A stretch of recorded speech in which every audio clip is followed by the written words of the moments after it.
Okay, so I've now done the prep for excisions and benign lesions.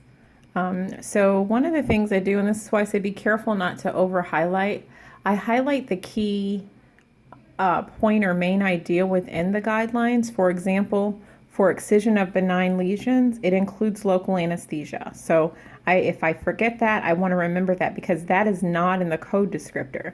Like when we look at the code descriptor, it doesn't say anything about local anesthesia being included. So if I'm not familiar with the specific subheading guideline, I am going to miscode this. And they'll give me multiple codes. They'll give me a code for, and there's not a code I know of for local anesthesia, but it might give me a code for simple closure. So if I'm not familiar with this, right, I'm going to highlight in the guidelines that it includes simple non-layered closure when performed, and that how do I select my code? My code is determined by measuring the greatest clinical diameter plus that margin required for complete excision. Okay, and then I'm going to highlight that, you know, if it requires more than simple closure, that I get to report in addition to the lesion excision, I'm going to be able to report the intermediate or complex closure. But I'm not going to report excisions for adjacent tissue transfers. Okay, so again, I highlight that in my guidelines in case I have a moment and I need to go back and refer to it really quick during my exam, but I'm hoping that I kind of understand at least the basic crux of this before I get to the point that I take my exam. When I do my manual prep, these codes all start the same. So the description starts the same. What's different is the anatomic site. So I'm going to go through that, and on the last video you saw it wasn't highlighted. I'm going to highlight the anatomic site, trunk, arms, or legs, and I'm also going to highlight the size, 0.5 centimeters or less. So if it says 0.2, you can still report that because it falls into or less. The 0.6 to 1, the 1.1 to 2, the 2.1 to 3.0, and I'm going to do that for all of my code options because as you see, when I look, when I'm under the pressure of the exam, this runs together. I've got a separate range for scalp, neck, hands, and feet, as well as genitalia, and I've got a different range for face, ears, eyes, lids, nose, and mucous membranes. When I look at malignant lesions, notice that they're going to be the same. My codes look the same, so I'm going to highlight my site, and because these can be you can get tricked up with this as well, maybe in another color, maybe I highlight over my orange, over my yellow with the pink to make orange. I want to do malignant because that's a key term. Even though I'm under the heading here for malignant, I'd have to back all the way up to see that. So maybe I want the term malignant to stick out in my code descriptor, and I'm going to highlight malignant so I can clearly delineate 11600 from the benign descriptor that's in one of the other codes. Okay, so benign versus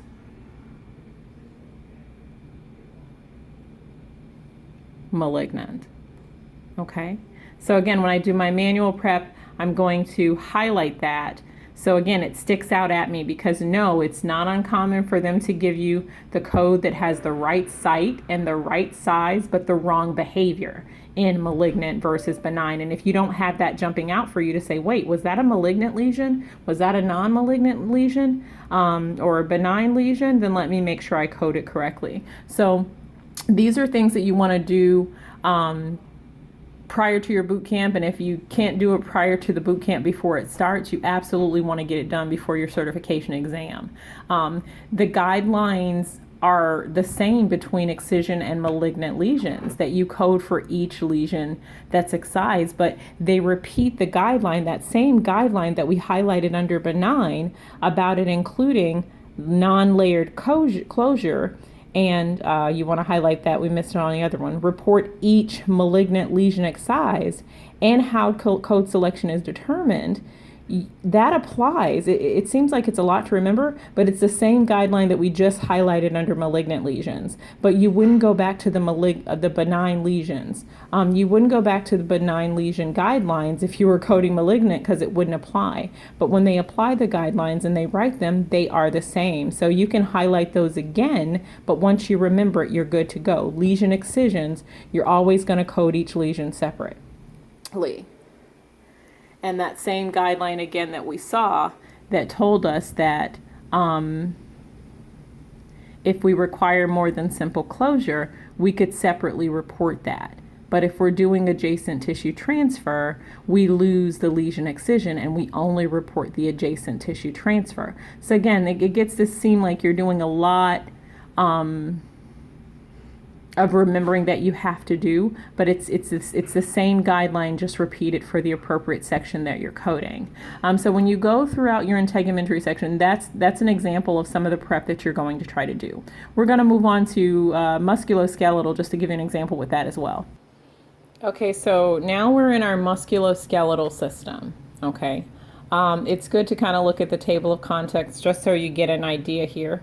So we have a general section here, and some of the general kind of procedures that we'll see here are things like, joint injections, again, situations where your report is going to be, your operative report may be more specific than your CPT code, because it's going to tell you a site, but these codes may not be site specific. So I have a general section, and then it goes head to toe. So I have head, skull, everything they can do on the head, incisional, excisional procedures, manipulation, and you'll see some of these headers repeat. For example, I have incision, I have excision, and other procedures. I have incision, excision, and other procedures, and I'll repeat that. That'll be repeated throughout the section. Then I start head, neck, back and flank. This is musculoskeletal, so dealing with bones, muscles, tendons, that kind of thing. Spine, abdomen, shoulder, humerus, forearm. Again, it's going anatomically. Hand, fingers, pelvis, femur, leg. Foots and toes.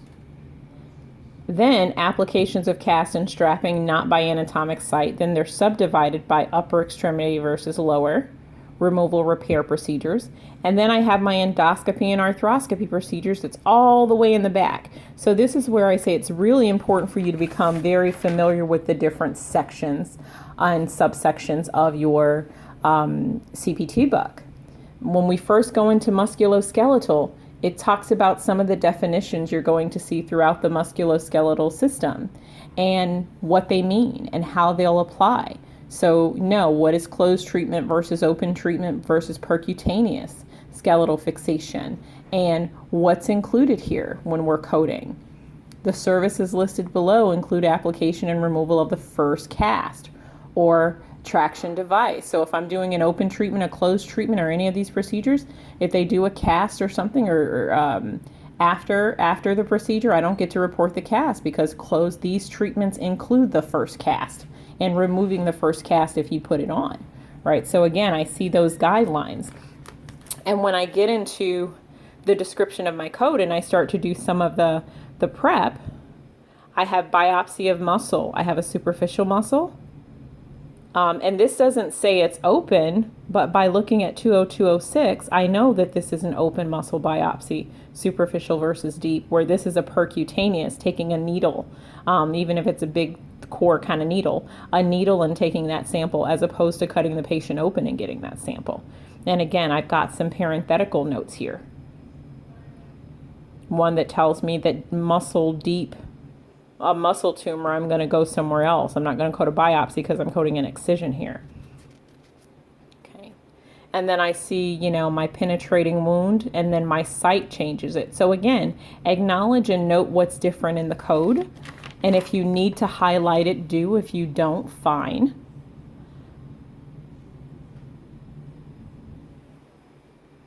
So if I think things are looking alike, I would make things stand out for me. Like I would want open to be highlighted here. Okay. I would want trocar or needle to be highlighted here, so I know that's not an open procedure. Okay.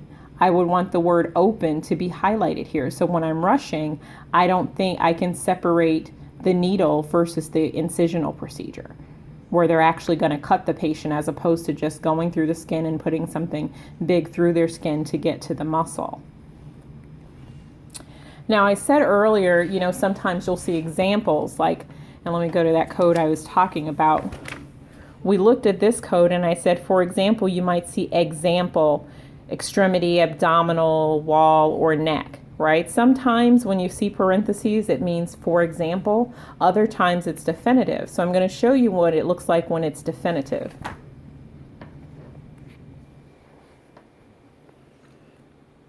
Okay. And this is another example of,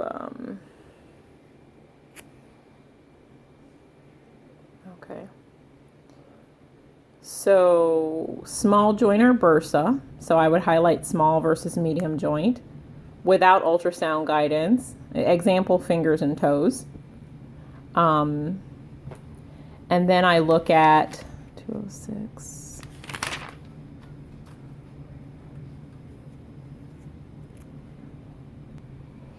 I had to jump a little bit here, but I went to the 60,000 section. So we just saw one that said example with commas, meaning example means it's not exhaustive, meaning just because you don't see the site there, if it's, you know, soft tissue, it's still okay for you to code that.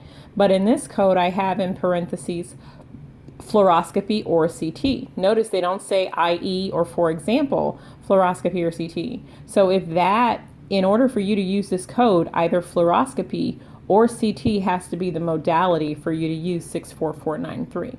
So that's really, it seems like a subtle difference, but it's actually quite significant in coding, because when I go up and you see these chapter specific guidelines or subsection guidelines again, it says image guidance and any injection are inclusive.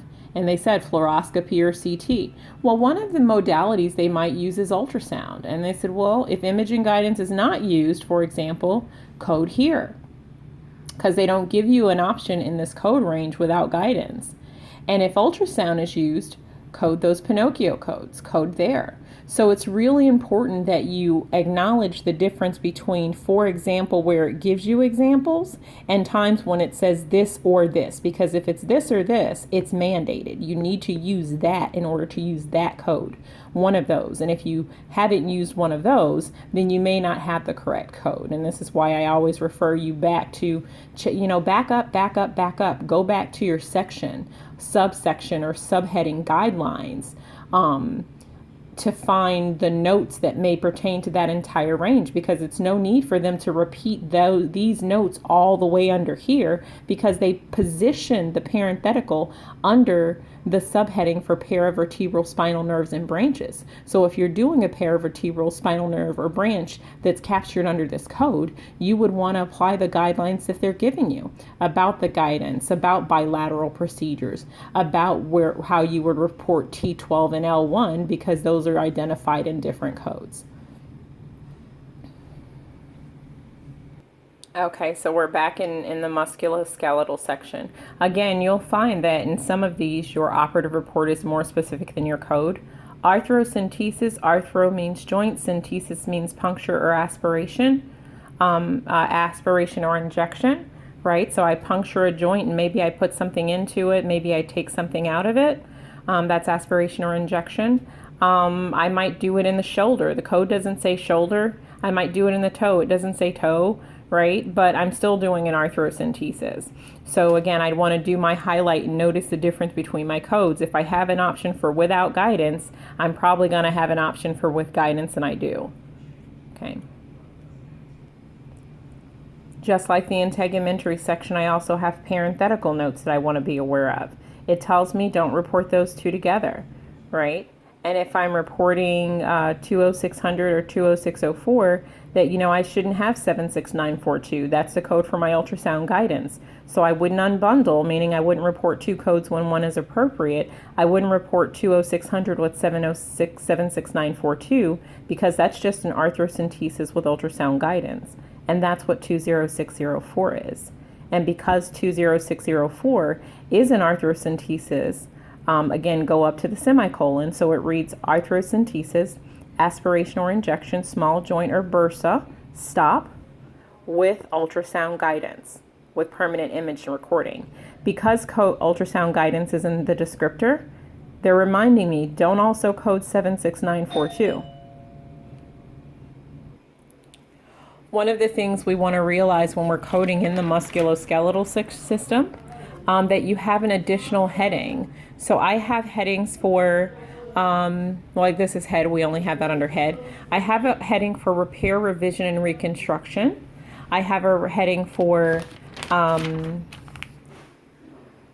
incisional procedures of the head. I'm recording. Incisional procedures of the head, excisional procedures of the head, repair, revision, or reconstruction. But because I'm in musculoskeletal, I also have a separate heading for fracture and or dislocation. So what if I'm repairing a fracture? Then you want to make sure that you're actually going under the subheading or the heading that says fracture and or dislocation in order to code it correctly. Okay, so ensure when you're coding in musculoskeletal that you're cautious of the heading that you're on. Also, musculoskeletal, you'll often see the term phalanx. Phalanx means like fingers or toes.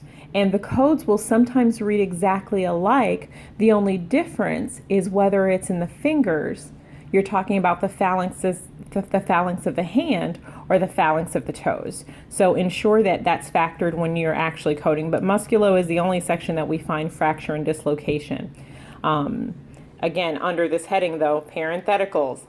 This applies to the entire section of parentheticals. Operative repair of a skull fracture.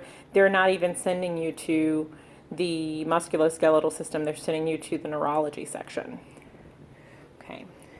So this is where some of those terms we saw in those guidelines come in. The closed treatment, the open treatment, the percutaneous treatment, that skeletal fixation that they talked about. And this is where you probably have your terminology tested the most. You'll see in the musculoskeletal section, and I'm going to skip the skull because it's not there, but it's in every other section. You'll see in the musculoskeletal section some of the terms that the positional terms that are super important for you to code appropriately. So I'm going to go to something like the humorous. So I'm under the humorous. This is upper arm and elbow on page 132 of your 2017 professional edition. If you use this video after 2017, it's fine. Just find the section. Right, so they give us a parenthetical note that's helpful for humorous upper arm and elbow. They say the elbow area includes the head and neck of the radius and olecranon process. So if you don't know what those terms are, that's the way I always recommend you need to study your bone anatomy. Okay, because there's many times that they're applying your anatomy, your understanding of it without specifically saying it. So we're going to jump to fracture so you can see some of the terms that you will run into. Okay, so I'm under fracture dislocation. This is page 134 of the 27 CPT. Okay, and this is where, again, the professional edition is helpful because some of those things that were at the beginning of the guidelines, instead of you going all the way back several pages, it gives you coding tips, and those are repeated throughout. The standard edition doesn't do that. You'll also see some of these little things where they say CPT. This lets you know guidance articles that they've published in relation to a code. So the CPT Assistant is is a newsletter published by the AMA, and they let us know here that February year 1996, page 4, and June year 2009, page 7, they cover code 24516. So that's where you get additional guidance that you probably